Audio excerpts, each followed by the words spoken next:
In the middle of the night, on the middle of a stormy sea, 12 men in a boat saw something that made them scream.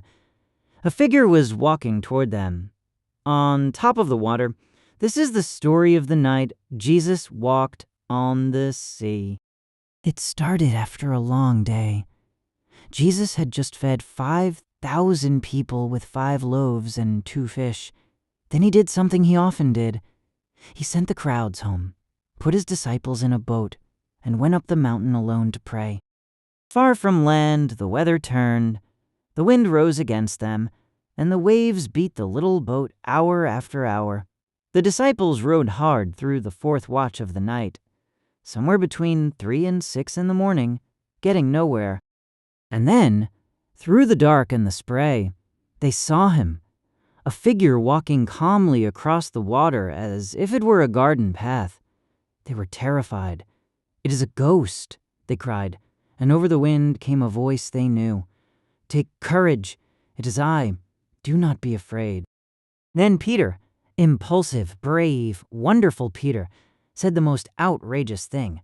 "Lord, if it is really you, command me to come to you on the water." He did not ask Jesus to stop the storm. He asked to come out into it. And Jesus said one word, "Come." So Peter climbed over the side of the boat, in the middle of a storm, in the middle of the night, and put his foot down on the water, and the water held. Peter walked on the water toward Jesus. Think about that. A fisherman who knew exactly how deep that sea was, walking on top of it, one impossible step after another, as long as his eyes stayed on the one who said, "Come." But then Peter noticed the wind. He looked at the waves instead of at Jesus, and the moment his focus shifted from the one who called him to the storm around him, he began to sink. "Lord," he cried out, "save me."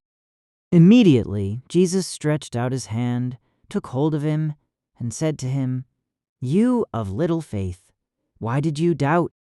Notice the first word, immediately. No lecture while Peter went under. No, let that be a lesson. The instant Peter cried out, the hand was there.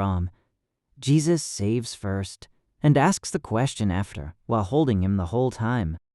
Together they walked back, and the moment they climbed into the boat, the wind stopped, just stopped.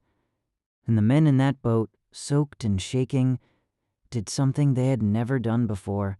They worshipped him, saying, "Truly, you are the Son of God." It is easy to be hard on Peter. Little faith, the headline says. But remember, 11 other men stayed in the boat. Peter was the only one who got out, the only one who knows what wear feels like under your feet. Failed faith that steps out beats safe faith that stays seated. And notice when the storm stopped, not when Peter stepped out, not while he walked.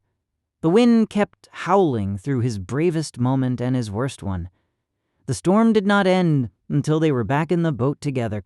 Faith is not the absence of the storm. It is walking in it. Here is what is easy to miss. The whole night was a setup for trust. Jesus sent them into that boat knowing the storm was coming. Sometimes the storm you are in is not a punishment or an accident. It is an invitation to discover that the water holds when he says come. So here is the question to sit with. What is your boat? The safe place God may be calling you out of? Because somewhere out on the water there is a voice saying come. And the only way to find out if it holds is to put your foot down.